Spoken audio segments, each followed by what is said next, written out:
equation of a line in 2 dimension।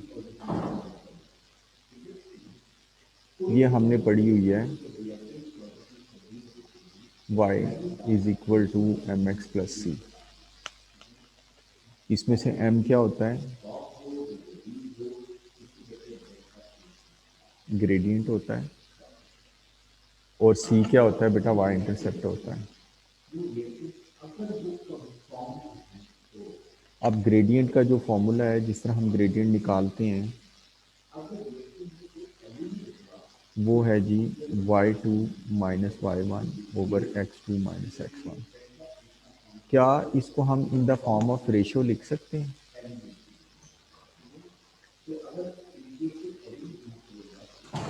Ratio x2 minus x1 बिल्कुल लिख सकते हैं, रेशियो की फॉर्म में लिख सकते हैं। अब ये तो हमारा प्रीवियस नॉलेज था। अब है equation of a line in 3 dimension.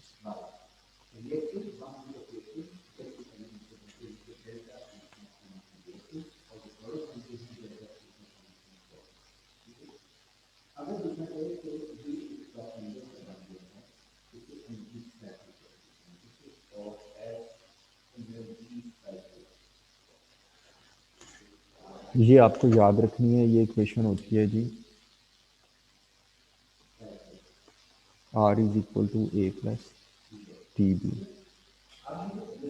अब मैं ये एक्सप्लेन करूंगा कि आर ए बी और टी क्या चीज़ें होती हैं। R is a general vector.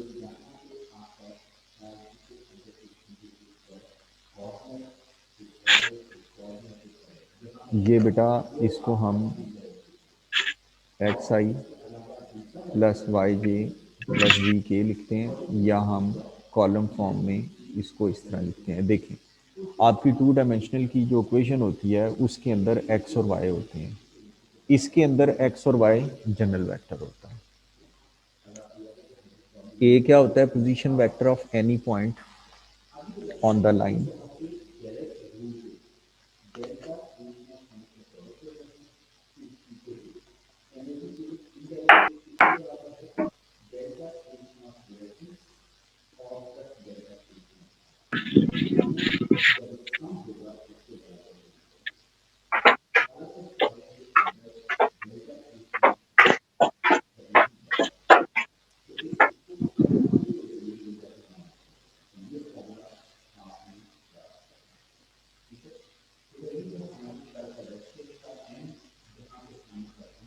T क्या होता है? पैरामीटर होता है।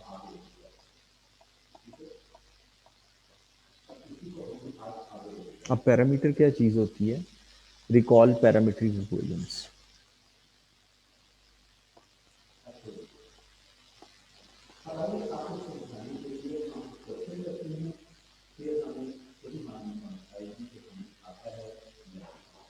पैरामीट्रिक इक्वेशंस को हम रिकॉल करेंगे।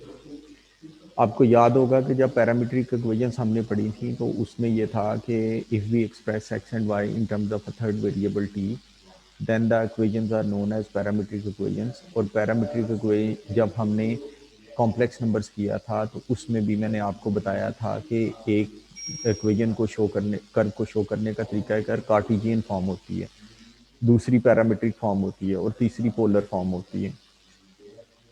अब पैरामीट्रिक इक्वेशंस में अगर हमारे पास curve y is equal to X square था तो उसकी पैरामीट्रिक इक्वेशंस हमने लिखी थी y is equal to T square and x is equal to T. और जब हम t की वैल्यूज पुट करते थे तो हमारे पास कोऑर्डिनेट्स जनरेट होते थे। फिर मैंने आपको ये भी बताया था कि parametric equations are the general coordinates, और by putting the values of t we will get the coordinates of the point on the line।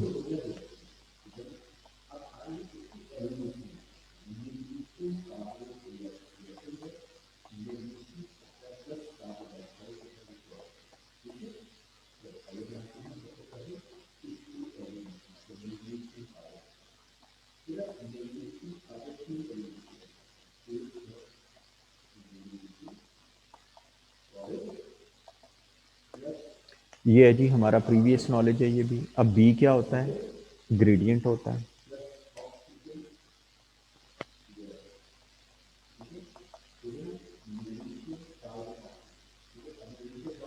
Gradient क्या चीज़ होती है? पर यूनिट चेंज होती है।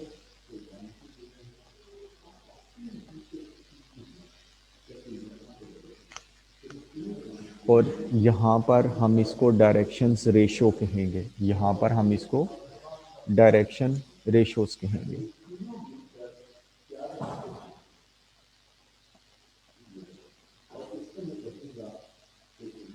डायरेक्शन रेशियोज का क्या मतलब है कि एक्स की ये जो ग्रेडियंट है ये y2 minus Y one over x2 minus X one है। ऊपर क्या है? y की डायरेक्शन की चेंज, और नीचे क्या है? x की डायरेक्शन की चेंज। तो यहाँ पर जो डायरेक्शन रेशियोज का मतलब क्या है कि x की डायरेक्शन में चेंज, y की डायरेक्शन में चेंज और z की डायरेक्शन में चेंज। अगर यहाँ तक कुछ पूछना है तो पूछ लें।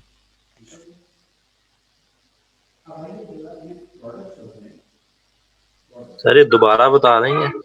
जी मेरा बेटा, क्या चीज़? समझ नहीं आया मुझे बी वाला जो। अच्छा जी, अब ये है, बता रहा हूँ। डायरेक्शन रेशियोज क्या चीज़ होती है? ग्रेडियंट होता है। यहाँ पर इस चैप्टर की लैंग्वेज में, इस चैप्टर में जो ग्रेडियंट को हम डायरेक्शन रेशियोज कहते हैं।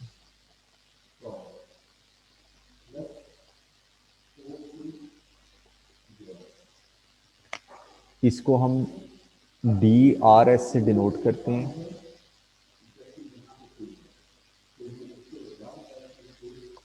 और इसे लिखने का तरीका एक आ रहा है, change in X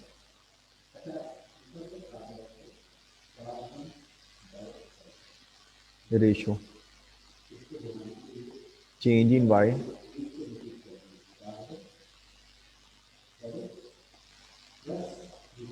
ratio, change in जी।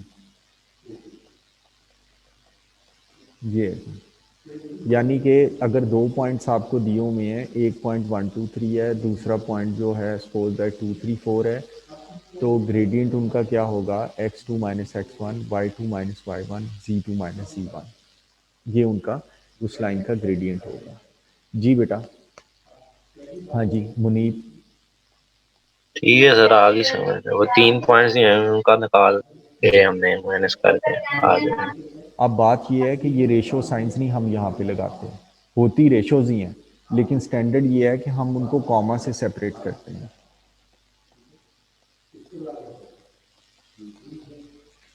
अब एक क्वेश्चन है जी कि हमने लाइन की इक्वेशन फाइंड आउट करनी है।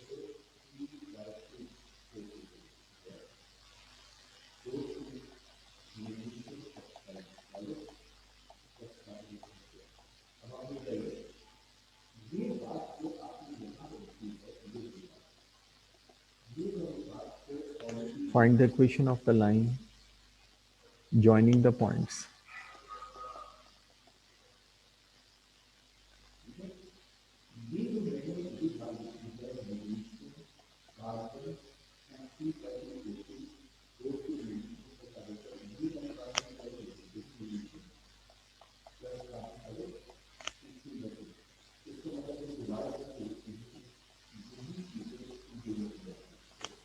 Three one. अब इसका सोल्यूशन है। लाइन की इक्वेशन हमें पता है क्या होती है? R is equal to A plus T B होती है। आर एक्स वाई जी है। ए हमें इन दोनों में से किसी एक पॉइंट का पोजीशन वेक्टर हम ले लेंगे, और बी जो है वो ग्रेडियंट है। अब हम ग्रेडियंट फाइंड आउट करेंगे।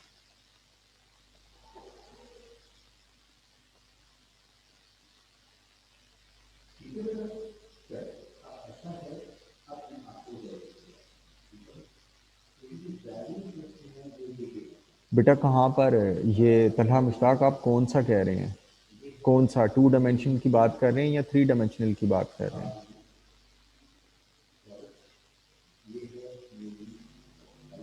तलहा। जो equation of line in two dimension है। जी जी। बेटा ये देखें कि बात ये इसमें है क्या कि आपने वहाँ वेरिएबल पर वाली हम वैल्यूज लिखी राइज है ना? ओवर रन करते हैं ना, राइज ओवर रन करते हैं। टू डायमेंशन में लिखने का तरीका एक डिफरेंट है, राइज ओवर रन करते हैं हम। तो राइज वाई होता है और रन क्या होता है, एक्स की वैल्यूज होती हैं। तो यहाँ पर इस तरह हम लिखते हैं Y two minus Y one ratio X two minus X one. वहाँ पर हम इस रेशो को चेंज नहीं कर सकते। यहाँ पर पहले एक्स की चेंज आती है, फिर वाई की चेंज आती है और फिर जी की चेंज आती है। ये डिफरेंट है तरीका का। अब direction ratios of A B किसके इक्वल हो जाएगा, X two minus X one, Y two minus Y one. अब इसमें से किसी एक को X one Y one let कर लें, किसी एक को X two Y two let कर लें आप।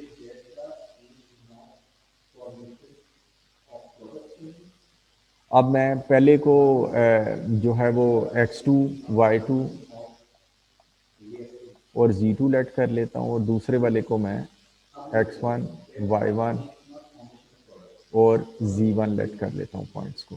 तो ये हो जाएगा 1 - 3 कॉमा 0 - 1 कॉमा -2 - 1। ये बन गया है जी -2 -1 -3।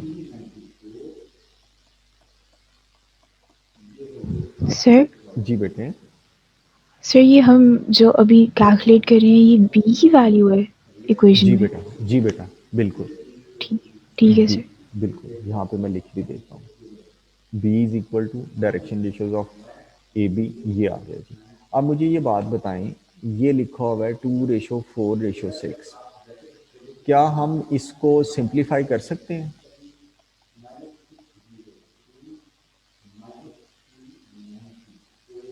रेशियोज को हमने ओ लेवल्स में पढ़ा था, हम सिंप्लीफाई कर सकते हैं। ये भी डायरेक्शन रेशियोज हैं, यानी कि हम इसको भी सिर्फ डायरेक्शन रेशियोज को सिंप्लीफाई कर सकते हैं, एक वेक्टर को सिंप्लीफाई नहीं कर सकते। ये 2 1 3 हमने मल्टीप्लाई करवा दिए। ये एक्स्ट्रा वर्क है। यहाँ पर मैं कमेंट दे देता हूँ,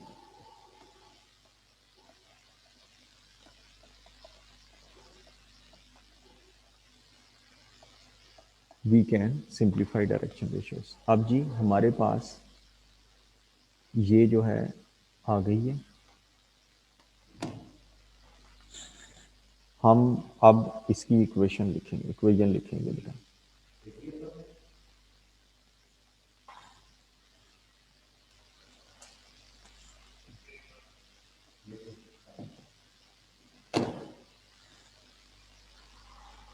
इक्वेशन है जी R is equal to A plus T B.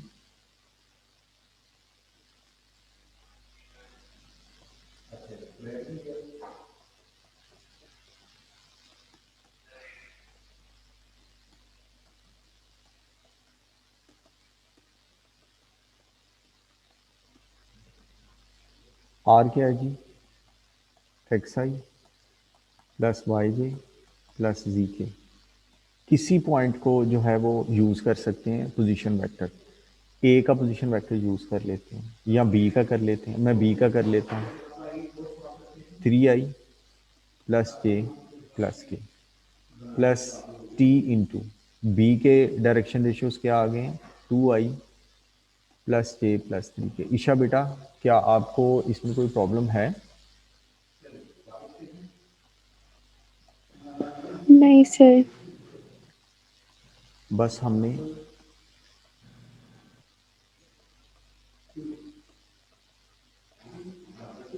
ये जी, ये हम कॉलम फॉर्म में भी लिख सकते हैं, ऊपर वाली आई जे के फॉर्म में। अगर हम ऊपर वाले कॉलम को डिस्कस करें तो ये हो जाएगा x is equal to 3 + 2t, y is equal to 1 + t and z is equal to 1 + 3t। ये जो है बेटा, ये वाली जो जिसमें आई जे के लिखा हुआ है, this one is known as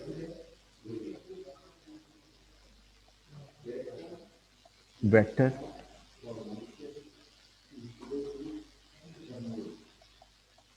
form of the equation of straight line. और ये जो है ये क्या है, parametric equations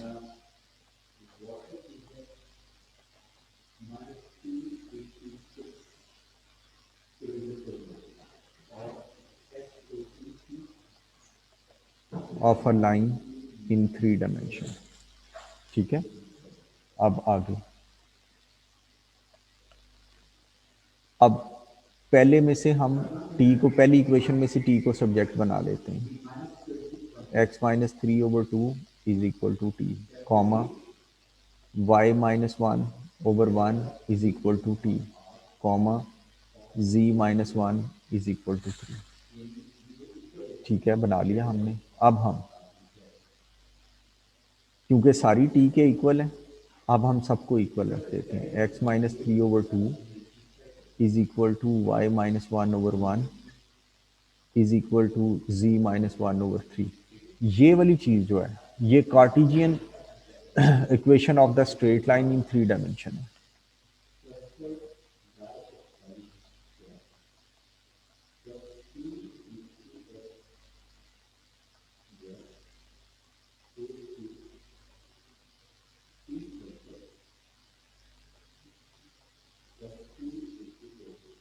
Cartesian equation in 3 dimension. ये आपने इस तरह, इसमें से अगर कोई चीज पूछनी है तो पूछ लें।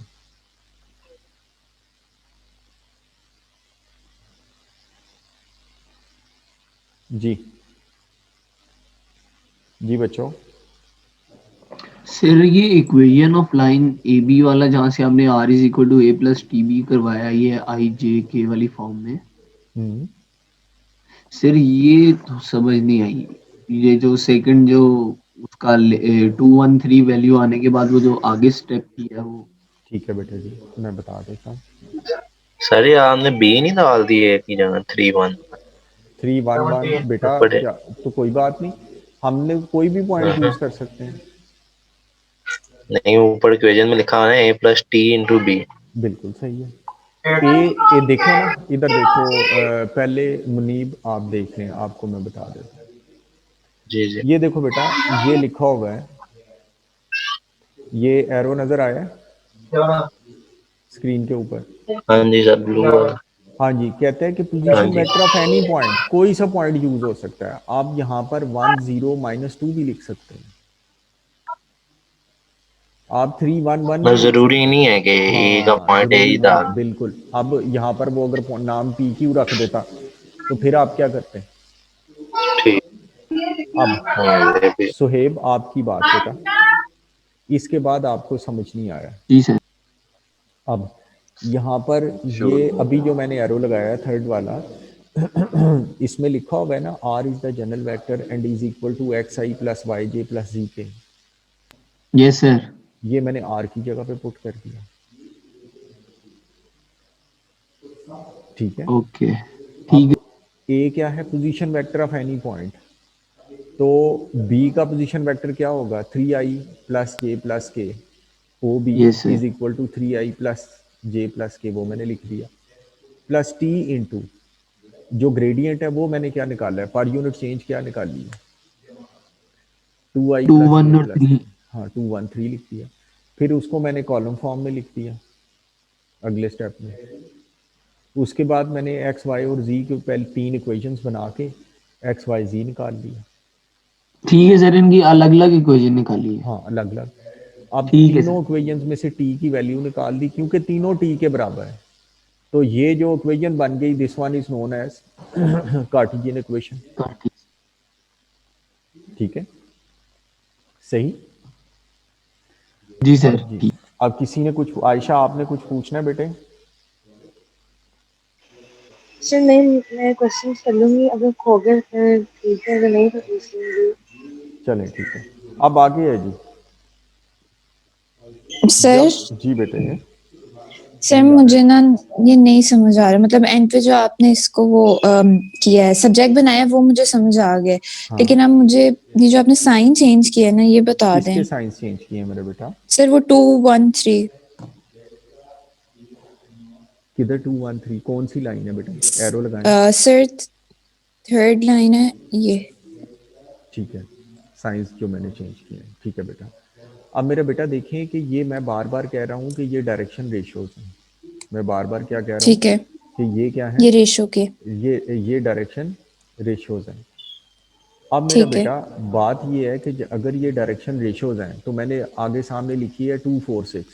अब ये ज़रा आंखें बंद करके ना एक्स एक्सिस में 2 यूनिट्स चलें, वाई एक्सिस में 4 यूनिट्स चलें और आप 6 यूनिट्स चलें। ठीक है अगर आप 1 2 3 चलते हैं या 2 4 6 चलते हैं तो क्या डायरेक्शन आपकी वही नहीं रहती, बस वेक्टर आधा हो जाता है? सर, वही रहती है। वही रहती है ना। तो इसका मतलब ये है कि अगर तो ग्रेडियंट है, डायरेक्शन रेशियोज हैं, तो फिर हम उनको सिंप्लीफाई कर सकते हैं। तो मैंने क्या किया, -2 -1 3 जो था, मैंने उसमें से सबको माइनस से मल्टीप्लाई करवा दिया।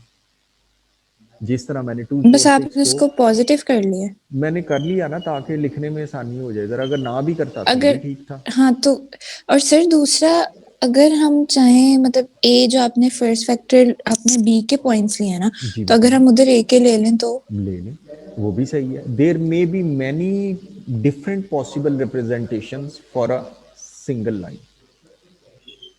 सर इसका कोई वेक्टर से तरीका नहीं है कि हम पोजीशन वेक्टर्स निकालें पहले? नहीं, यही तरीका है बेटा। इसकी यही लाइन की इक्वेशन है, r is equal to A plus T B. B किस तरह निकलेगा, x2 minus X one, Y two minus Y one, z2 minus Z one. R की जगह पे एक्स आई वाई जे जी के थ्रू पुट होना है। ए की जगह पे किसी पॉइंट के डायरेक्शन रेशियोज आने हैं, किसी पॉइंट का पोजीशन वेक्टर आना है, और बी की जगह पे डायरेक्शन रेशियोज आने हैं लाइन के। सर जो टी है वो कांस्टेंट है ना? टी इज द पैरामीटर, ये ग्रीन कलर से लिखा होगा, पैरामीट्रिक इक्वेशंस है जो हमने ठीक है सर, पैरामीट्रिक इक्वेशंस में पढ़ा था। यहाँ पर आके डिफरेंशिएशन ठीक है पैरामीट्रिक सर, इक्वेशंस यूज होंगे। ठीक है सर। ठीक है। अब आपने नेक्स्ट जब इसको घर के अंदर एक दफ़ा खुद हाथ से नोट डाउन करना है, पढ़ना नहीं है, नोट डाउन करना है। जब आपने नोट डाउन करना है तो फिर उसके अंदर आपने ये क्वेश्चन खुद करना है।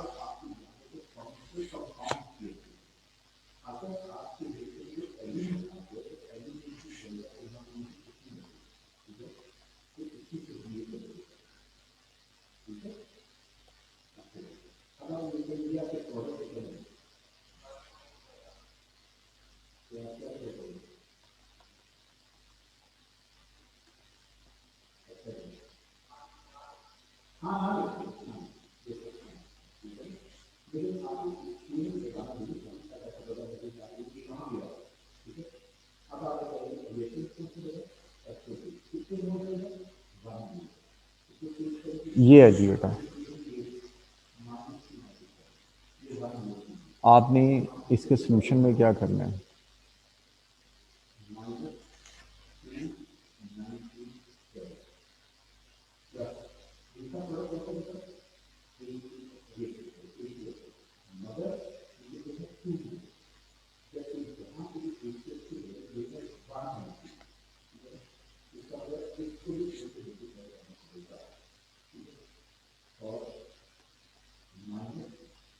इसमें क्वेश्चन नंबर 1 का प्रोसीजर आपने रिपीट करना है। जब आप इसे नोट डाउन करेंगे तो क्वेश्चन नंबर 1 का प्रोसीजर जो है वो रिपीट करेंगे। यानी कि पहले r is equal to A plus T B लिखेंगे, ए की जगह पर आप सी या डी में से कोई एक पॉइंट लिख देंगे, बी की जगह पे आप x2 minus X one, Y two minus Y one और z2 माइनस सी वन लिख देंगे। अब इसका जो आंसर आएगा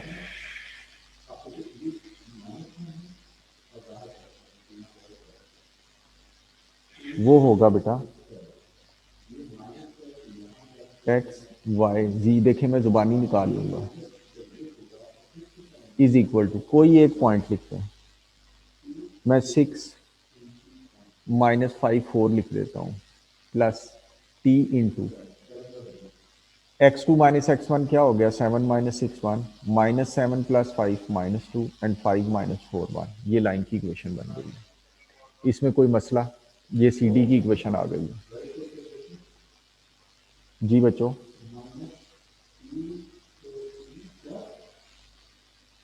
जी बच्चों, सर अगर अब इधर भी साइन चेंज कर सकते हैं? बिल्कुल कर सकते हैं। -1 2 -1 कर लें। और 6 सर माइनस ये 5 4 की अच्छा जगह पे 7 माइनस 7 5 लिख लें। जी बेटा तलाल। नहीं सर ठीक है, वो मुझे ना वो पता नहीं क्यों वो सी लग रहा था, लेकिन वो 6 ही लिखा हुआ है, बस ठीक है। क्वेश्चन नंबर 3 है जी, कहते जी अब हमने अगला जो काम करना है वो है जी कि point of intersection of two lines.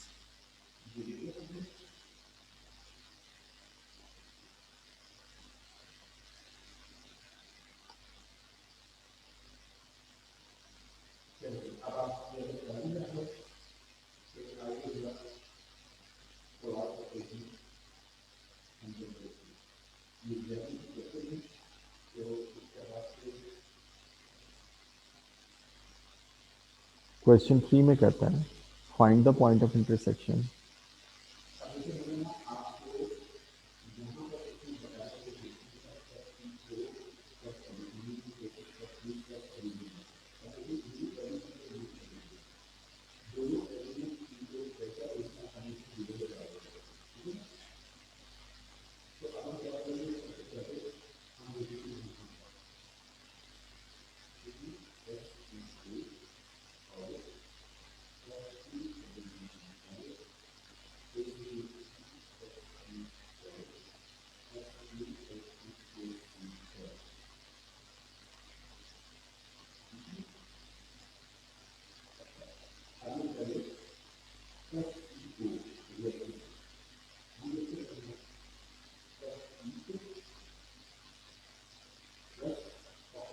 ये है जी।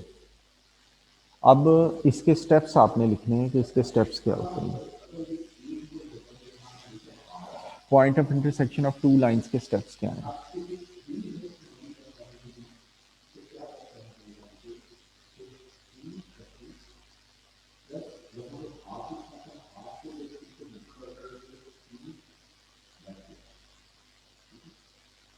स्टेप 1,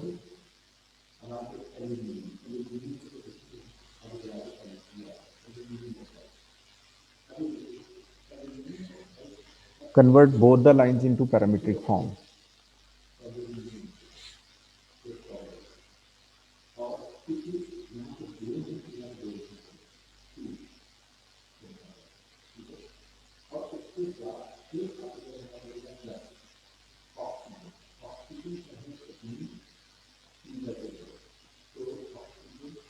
Step 2,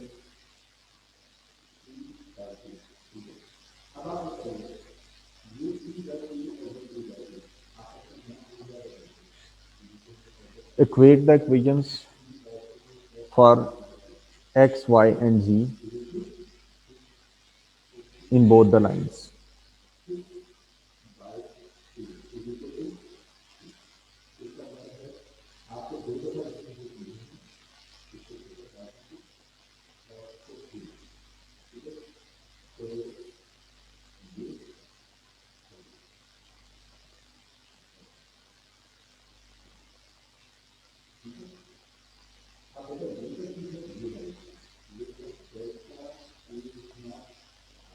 कहते हैं दोनों लाइंस में जो x, y और z हैं उनको आपस में आपने इक्वल रखना है। Step 3,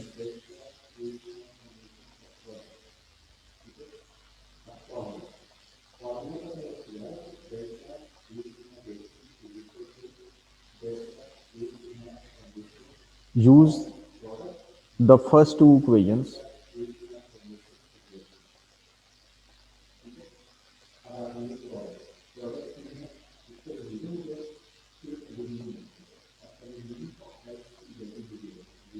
to find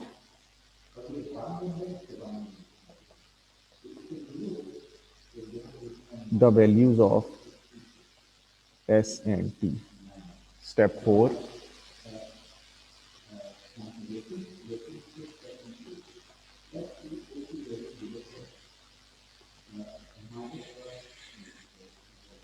put the values of s and t into the third equation.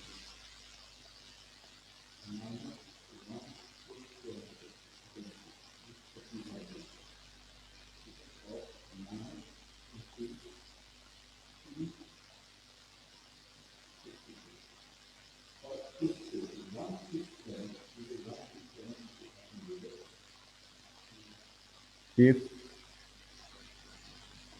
this equation is satisfied,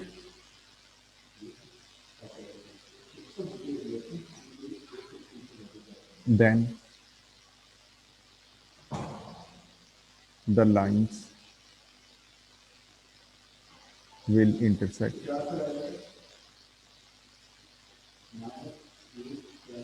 Otherwise, sir जी सर पैरामीट्रिक हुई है ना जिसमें x, y और z को हम अकेला लिखते हैं। बिल्कुल बिल्कुल सही है।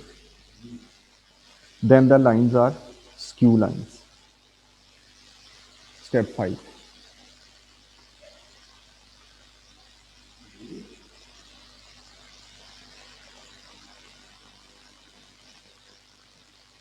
Put the value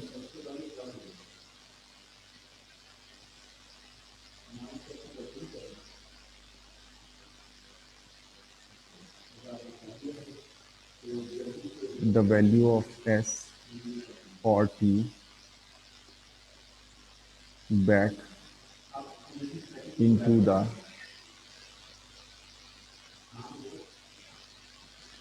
parametric equations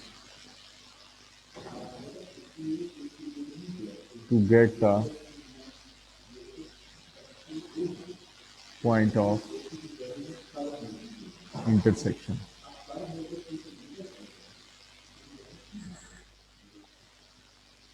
अच्छा जी, अब इसकी हम पिक्चर ले लेते हैं, इसको हम सामने रखेंगे और फिर हम जो है ना दोबारा आपको मैं भेजता हूँ और फिर हम दोबारा ऑनलाइन होते हैं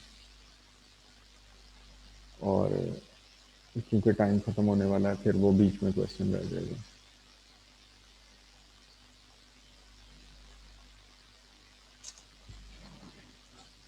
इसको हम अपने सामने रखेंगे।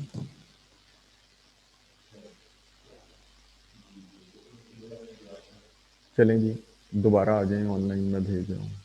अब है जी, ये हमने वहाँ तक लिख लिया था। अब नेक्स्ट है जी कि स्क्यू लाइंस क्या होती हैं, विच लाई इन डिफरेंट प्लेन्स, उनको हम स्क्यू लाइंस कहते हैं।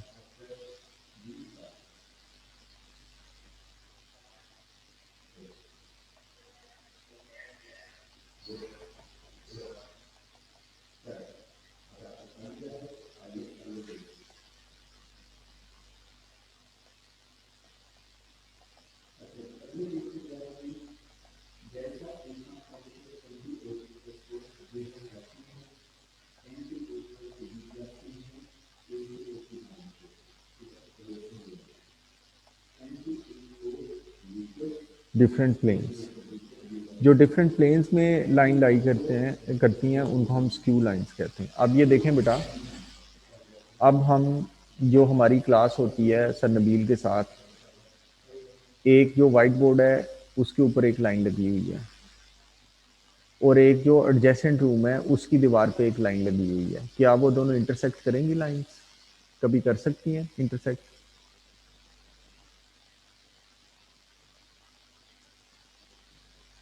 जी बेटा।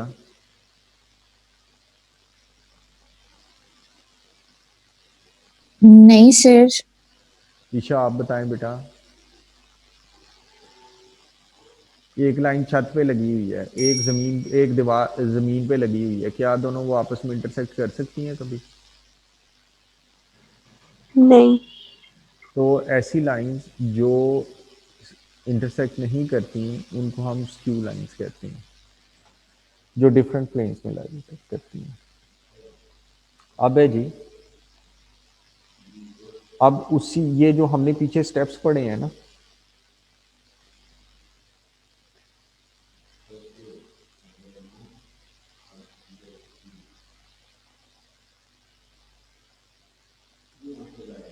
अब है जी वो क्वेश्चन हम 3 को स्टार्ट करने लगे।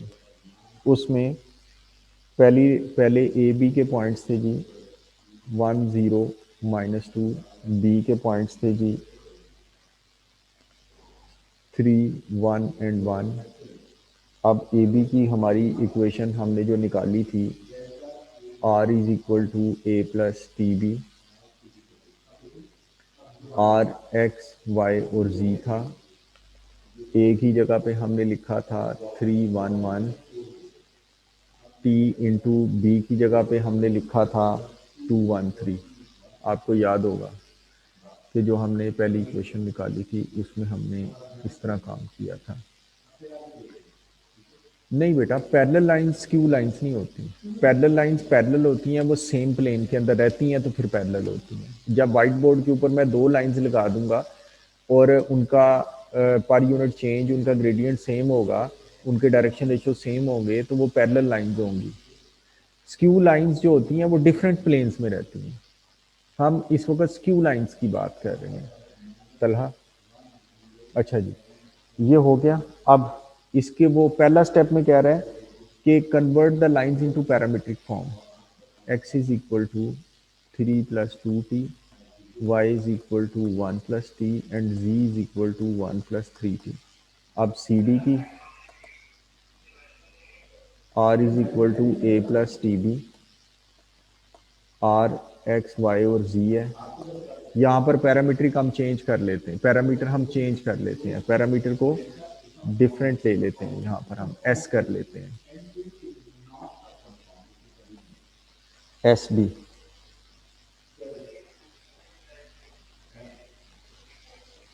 6 - 5 and 4 plus s into 1 - 2 and 1। ये जी इसकी पैरामीट्रिक इक्वेशन बनेगी 6 + s, y is equal to -5 - 2s and z is equal to 4 + s।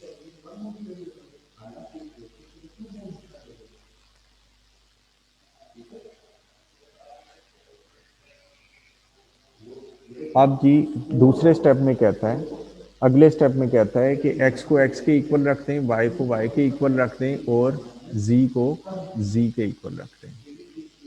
ठीक है जी, हम कर देते हैं। पहले में x क्या है 3 + 2t, दूसरे में x है 6 + s, 1 + t y और -5 - 2s, 1 + 3t is equal to 4 + s। पहली दोनों इक्वेशंस को इक्वल रखते हैं।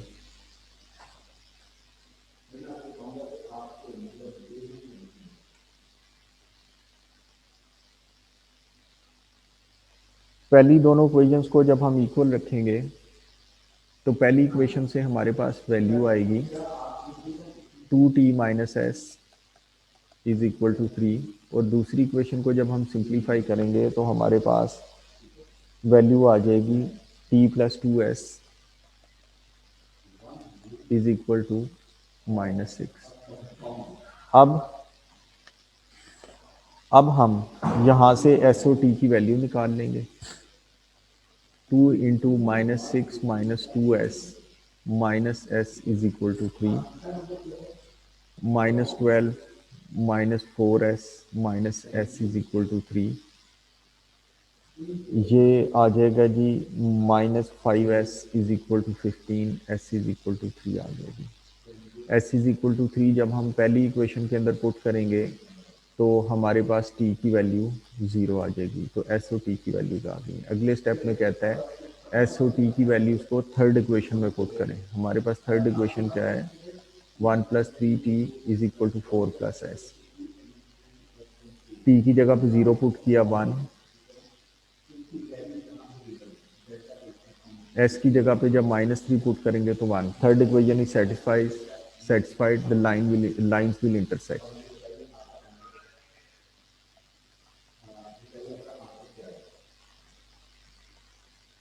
लाइंस जो हैं वो इंटरसेक्ट करेंगे। अब पॉइंट ऑफ इंटरसेक्शन निकालने के लिए एस या टी की वैल्यू को हमने पैरामीट्रिक इक्वेशंस में पुट कर देना। पहली वाली पकड़ लेते हैं,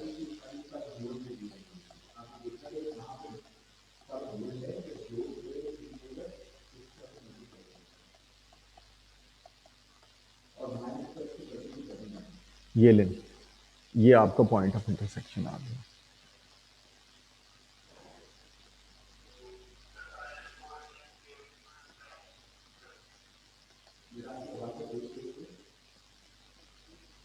Point of intersection is 3, 1 and 1।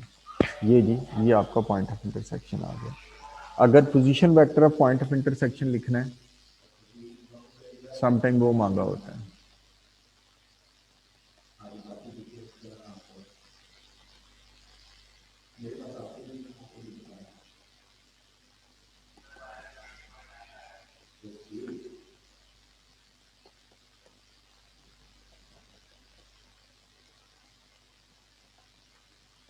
ये लेंगे, ये पोजीशन वेक्टर आ गया।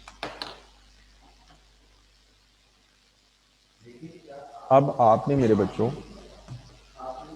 काम क्या करना है, ये जो आज मैंने काम करवाया है ना, आपने इसको अपने हाथों से करना है, सिर्फ पढ़ना नहीं है। अगर आपने इसको पढ़ा तो फिर इसको आप परफॉर्म नहीं कर सकेंगे। अभी हमारी दो चीज़ें रहती हैं, angle between two lines and distance of a point from a line, फिर हमारा ये चैप्टर ख़त्म हो जाएगा। कल हमने वो करनी है और उसके साथ हम इसके क्वेश्चंस करेंगे। आपका आज का काम ये है कि आपने सिर्फ जो है वो इस चीज़ को जो है मेमोराइज करना है कि लाइन की स्ट्रेट लाइन की इक्वेशन 3 डायमेंशन में क्या होती है और हम उसका पॉइंट ऑफ इंटरसेक्शन किस तरह निकाल सकते हैं।